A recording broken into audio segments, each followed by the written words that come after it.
Greetings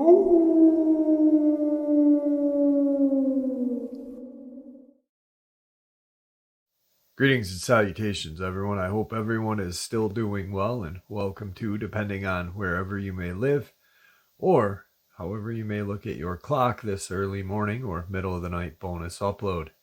Before we jump into it, a couple links. As many of you know, I rely on Patreon, PayPal, channel membership, and the merch to help the channel to continue to grow and go. Links to Patreon, PayPal, and channel membership is in the description below. Merch displayed directly under the video. Also, Dogman Frightening Encounters, Volume 1 through 3, the audiobook versions. They were written and researched by Tom Lyons, narrated and produced by me, Jeff Nadolny. Those audiobooks are available on Audible, Amazon, and iTunes, links to which are also in the description as well.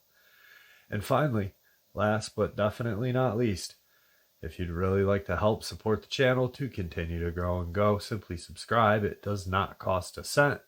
Click the like button. It takes half a second. If you don't want to miss out on any of the informative uploads I put out daily, click that bell icon, and folks, please leave a comment. Why? Well, because all these things really do help this channel to continue to grow and go. And yes, folks, they definitely do matter.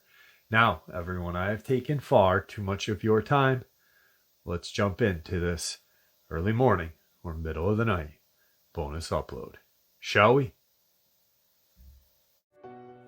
Today's first experience on the paranormal side.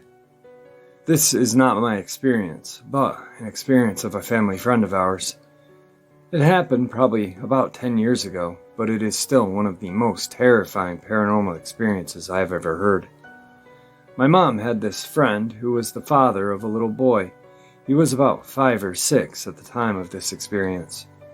For a few years, he had been saying that he could see what he described as dinosaurs or some kind of creatures that were, in short, scaled or reptilian in appearance. He would see them all of the time, and as you expected, his parents thought it was an imaginary friend type of thing. This went on for a while with no harm coming from it, so they largely just ignored it as a childhood phase. Well, one weekend, the kid's dad was helping his sister out on a DIY project and brought him along. The kid was outside playing in the garden while they were in the kitchen when suddenly the kid ran in, unable to breathe. They thought he was choking on something as there was nothing around his neck. Everyone started to freak out and panic, trying to get him to spit up whatever he had swallowed. Nothing appeared to work. His lips actually started to go blue, and they were about to call an ambulance when he suddenly took a massive breath of air. After a few minutes, he seemed to recover from whatever had happened, but when he had calmed down, a reddish mark slowly began to emerge around his neck. Eventually, it morphed into a band of bruising, like you'd expect to see on someone who had been hung or strangled with a cord. When he was asked what had happened, the boy said he had been playing with his dinosaur friends outside when one of them began to strangle him. He described the feeling, a burning sensation around his neck where it held him. The bruising lingered for a while before it eventually faded, but they never found a logical explanation for where it had come from. But after that, the boy never saw the dinosaurs ever again. Today's second experience on the paranormal side. What really fascinates me is that different cultures and different geographical regions have different paranormal experiences. Like in the United States, most of the stories are about ghosts.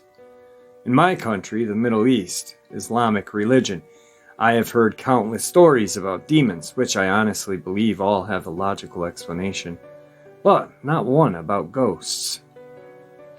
Here, people strongly believe in demons. It's even something mentioned in our holy book. I have lived in a couple of towns in different parts of my country, and as said, everyone has their stories about demons, but not ghosts. I've never had direct contact with demons, but I don't believe in them either. One of my closest friends had a personal experience where he heard demons having some kind of celebration in a nearby abandoned mill. Also, in my mother's village, almost everyone claims to have had an experience with them. We used to live in my grandmother's house in said village for a few months when I was a teenager. Her house was small, really old, one surrounded by land. She would never let any of us take a shower past dark, sleep alone in a room, or sleep when a mirror is in the room. She always carried a metal medallion with her and always slept with a knife or some metal object next to her. They believe it's to protect them against demons, but whenever I asked her about demons and that stuff, she would change the subject. My mother does some of these things and is so afraid she never answers anything regarding demons. Personally, never had any experiences with them in that house, but every night a sound like marching horses would come out of the attic, like some people were walking in the attic wearing hooves. But my mother and grandmother said it was just rats. I can't rule out anything, but I think logically it was the sound of rats. Today's third experience on the paranormal side. My family owns a farmhouse in Ireland. It's an extremely rural area. The house experienced some paranormal activity in the past. The living room sits directly over a path people would take to the beach, to either church or coffin ships or something else. We believed these famine victims continued to walk through the house. During the 1900s through 1920s, I can't remember, my great-grandmother or my great-great-grandmother heard noises downstairs. She'd rush down to see the impossible. The Sacred Heart lamp, which is literally screwed into the wall, was ripped out. The coals and ashes from the fire had been strewn about. The room was absolutely trashed. Terrified, she rushed back upstairs and stayed there for the remainder of the night. In the morning, the room was untouched, perfect, as if it had not been trashed the night before. The house experienced many more experiences over the coming months and possibly years. I come from a very Catholic family, so this house was blessed. The activity only ceased as a step was built. A small pathway winds to the side of the house. A step was put next to it, so the spirits would take the path not to the house. My grandmother always told me to not ever remove the stone. You would go on, but there's something scarier. Something happened right now that I fear. It's a very dense, though quite small patch of forest. Whenever I enter, I am filled with dread. Makes me, quite frankly, want to soil my pants. I never feel alone out there. As soon as I smell that wretched smell, kind of rotting flesh, I hightail it out of there because I know it's close. It felt evil, malicious, and I don't know. I didn't know it had a physical body until I saw it. It was nighttime, and I was looking out the window of my room. It looked like a person, a rotting person, a corpse. It was long and gangly, and its arms looked like they had been pulled out of the sockets, and the elbows jutted out. Its legs also looked disjointed. Its skin looked gray and sort of translucent. I couldn't tell the gender. I don't think it even had one. It had a horrible sunken face. Its eyes were so sunken I couldn't see them, but I could see the light reflecting off of them when it looked at me. I've never been more scared in my entire life when we locked eyes. Not when I split my head open, not when I lost my dog, not when I watched the news. I could properly see its face now. Its face did not have human features. Its nose, well, it didn't have a nose. 2 slits in its face. Its cheekbones jutted out. It had no lips, but its mouth spread from ear to ear and was filled with rotten, brown, chipped, and blunt teeth. My stomach dropped and I felt physically ill. Soon afterwards, I was physically sick. I immediately shut the curtains and prayed. I prayed and prayed and prayed for what seemed like hours. I did feel better afterward. When I left the house the next morning, it looked like an animal's claw marks outside the door. I knew it had to be real and not a dream. But to convince myself that last night, I went to the edge of the forest. Praying as I went, I also had holy water, rosary beads, anything I could get my mitts on, and sure enough, there were 2 deep, unhuman footprints in the mud. I was terrified, and when I looked up, I felt its gaze again. Like this time, it would get me. I ran. I'm not athletic, and I'm kind of chubby. But geez, I vaulted over that 3-foot-high fence and ran up that hill to the house. I never, ever go to that forest anymore. And a funny feeling tells me I am safe as long as I don't go to the forest, especially at night. I don't know what's in there. I know it doesn't want me specifically, just people that wander in too far. If demons exist, this one, and I hope you all never meet it. Today's 4th paranormal experience. When I was a teenager, me and 2 of my friends were helping my mom bring in the groceries. It was dusk, late summer. The sky was getting dark.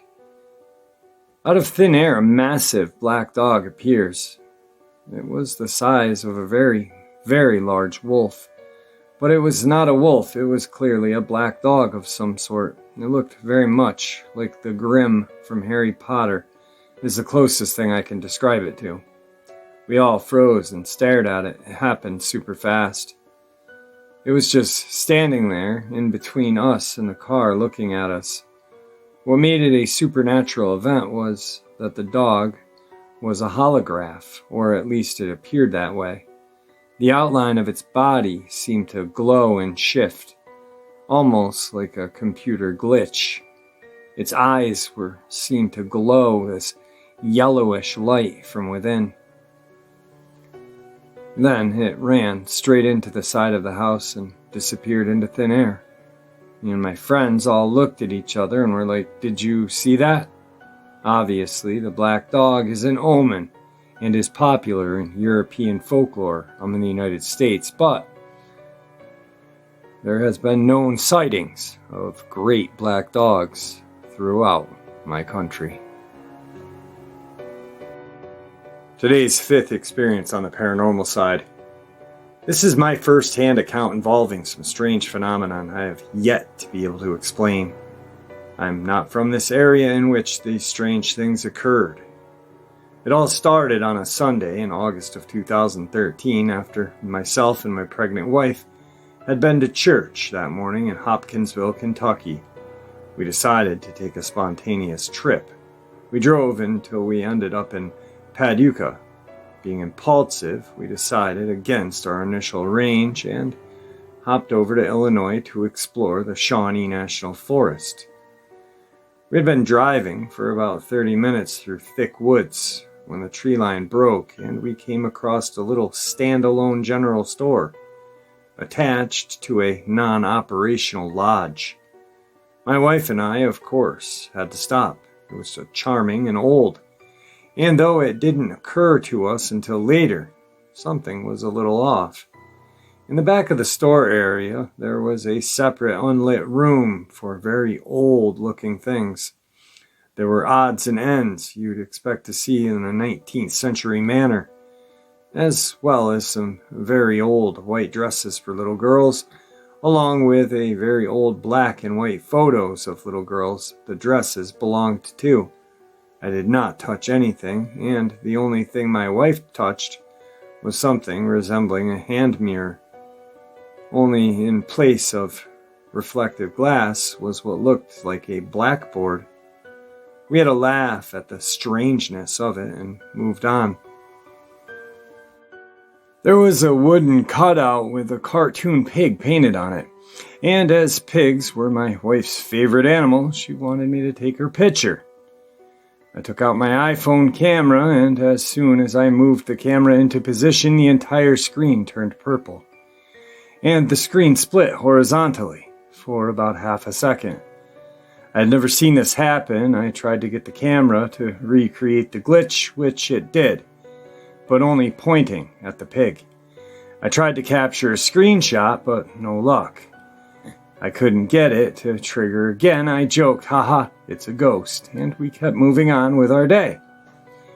No sooner had we pulled away in the car when she brought to my attention a faint scratch on her leg.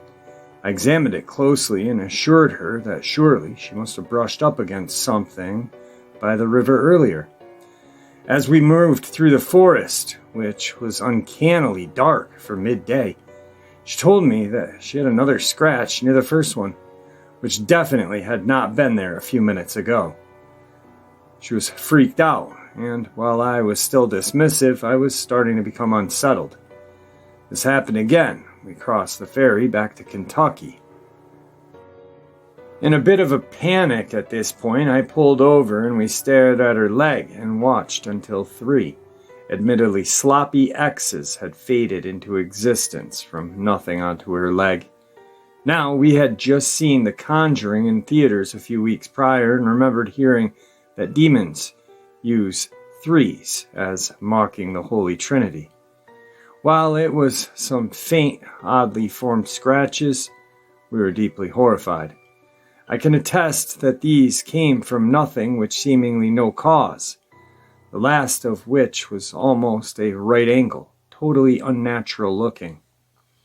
This occurred in Pope County, Illinois, and the store in question is the Bay City General Store. I'm not sure if it's related to these phenomenon, but that was the only place we had gotten out of the car. And our stop there immediately proceeded to start the strangeness. Now, I'm not a believer in the paranormal, nor am I a denier.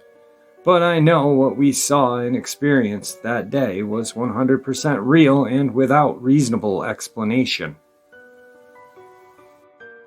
Today's 6th paranormal experience. Well, something's up with Illinois.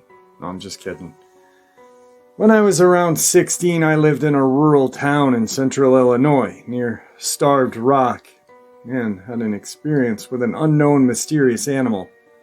We lived at the edge of town and there's a large field directly to our right of our home and a set of train tracks behind our backyard and a line of forest. As kids without much to do in a small town, we would walk these tracks pretty frequently and would often run into other kids doing the same.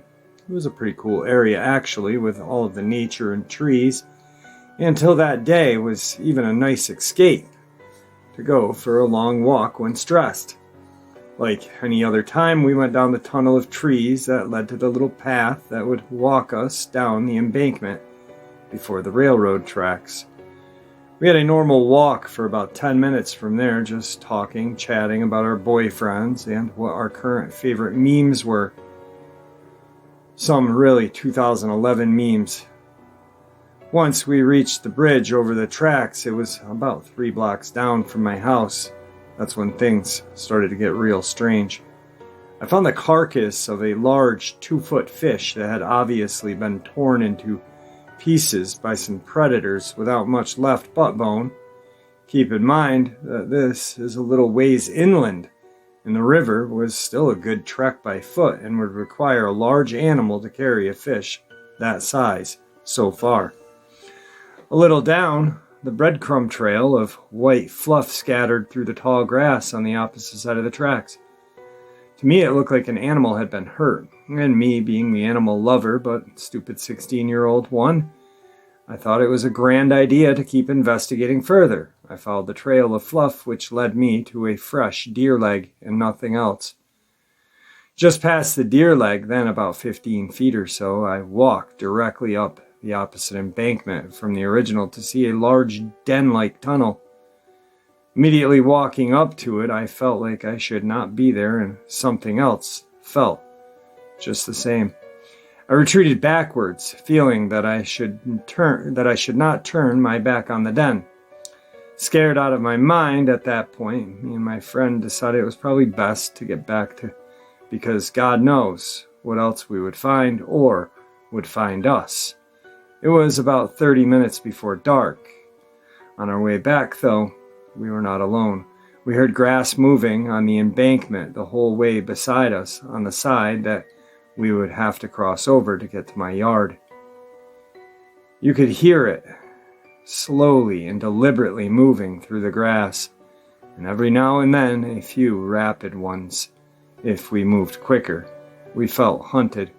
With no weapons but rocks on the tracks, we hurled a few and shouted to get whatever it was away far enough so that we could go back up the embankment. This worked, and we thought that was that once we reached my yard. This is the part where I could go back and slap myself. We were so stupid. We decided that we would hang out on my trampoline that had a clear view of the field next door for the next hour until my friend's mom came to pick her up. The sun had fallen to the point where only shapes and different levels of darkness were clear on the field. Suddenly, something large, dark, and low to the ground came out of the tree line and onto the field. It stopped and turned to us. It was frozen. I was frozen and immediately told my friend to stay still. We could only see the darkness of the creature's fur and its movements, slightly cat-like, stalking. To this point, I say, oh, cougar or something. However, I'm not sure if they had been found in that area for a very long time. The thing that threw me most was the sound it made. It sounded angry, and that was for sure, but the thing made a low huffing pant like a bull blowing air through its nose before a charge. I turned to my friend and said, run. We booked it to the house, and to this day I feel like something has helped me and was forcing my feet to get there quicker than I could. I've seen plenty of deer, coyote, and fox, and all there, but nothing this big or predatory. Nothing in the local fauna matches up, and I am extremely confused about what animals move like that and sound like that, plus be in the area. Here's an idea. Dogman. Today's seventh and final paranormal experience. This happened when I was 5 years old. It was one of those events that turned me completely inward, changing my personality and outlook on life, and I still feel like I am somehow stuck in a rabbit hole, maybe traumatized. It's as if something is incomplete and I keep coming back to it. What happened was I drowned in a pool when I was 5. I remember yelling for help underwater, and then one of my last thoughts was of being very angry with my mother for leaving me alone in the swimming pool. I hear a lot of near-death experiences that have to do with white lights and peaceful things that make you want to live more powerfully after. But mine was not of that nature. The last thing I remember before losing consciousness was a reptilian being, basically just a face. It was an intelligent face, and he seemed to be communicating with me, almost taunting me in a way. And the emotional imprint to me is as if he said, I own you. You are powerless. After this incident, I thought I had seen the devil, but what really disturbed me was that this was my only glimpse of life after death. It was very terrifying. I started doubting all values concerning life. I got into existential crisis, where I became very concerned about whether or not I was the only being in existence. And whatever everyone was just a figment of my imagination. A very lonely thought, and one that I had the hardest time shaking. Today I feel like I'm just not reaching my potential as a human. I have so little to show for my life. It's not what I have hoped at the age of 28. And I realize a lot of people could echo this sentiment. But whenever I reflect on how I can really get into self-improvement, I inevitably return to this event instinctively, as if there is something to solve in it before I can move on and really tap my being. I have a few perspectives on it, and I'd appreciate hearing others or any thoughts pertaining to this. I saw a shaman/hypnotist a few years ago who told me this being had latched on to me and was draining me. She performed a ritual and I felt a bit better. Maybe it did improve the situation, but I still feel blocked. I've heard these beings feed on negative emotion like fear and hate, so I imagine if one were to parasitically attach to you, it would really drain your good feelings. That's what happened when I was 5. I was happy and lucky, super friendly, talkative. And then it was like I became a shade of myself and my personality inverted. Nowadays, I'm not so talkative, not so excitable, but I feel very much that I should be and want to be. I am not okay not being friendly and initiating and upbeat. I feel as if that is truly my personality, and my own sullen, standoffish behavior makes me feel uncomfortable, as if I just cannot access who I am, but I am still there. It feels like all impulses, all that energy that would fire my personality on the correct cylinders is being blocked or rerouted. Basically, for 20-odd years, I've been waiting for some kind of rebirth or resurrection. But it's been so long now, and I'm uncertain as to how I can get there. Another way of looking at this, that the reptilian represents my root chakra and all of my associations that entails. I don't believe the entity and the chakra explanation are mutually exclusive. To sum it up, I feel like this is still an unresolved issue. I don't think talking about it will help.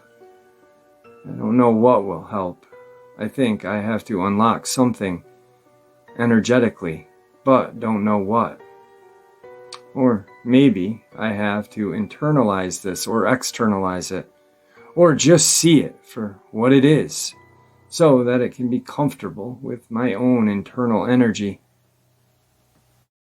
Well, there you have it, folks. Just some absolutely terrifying experiences to either end your night or begin your day. I know I'm ending my night right now. Guys, thanks for supporting the channel. Your support is what keeps the channel growing and going. And honestly, what gives people a chance and a place for them to share their experiences and theories judgment-free.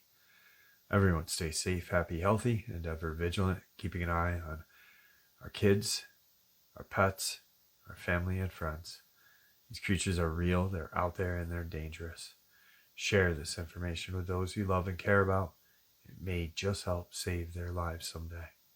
Until next time, never stop asking questions, never stop searching for answers, and God bless.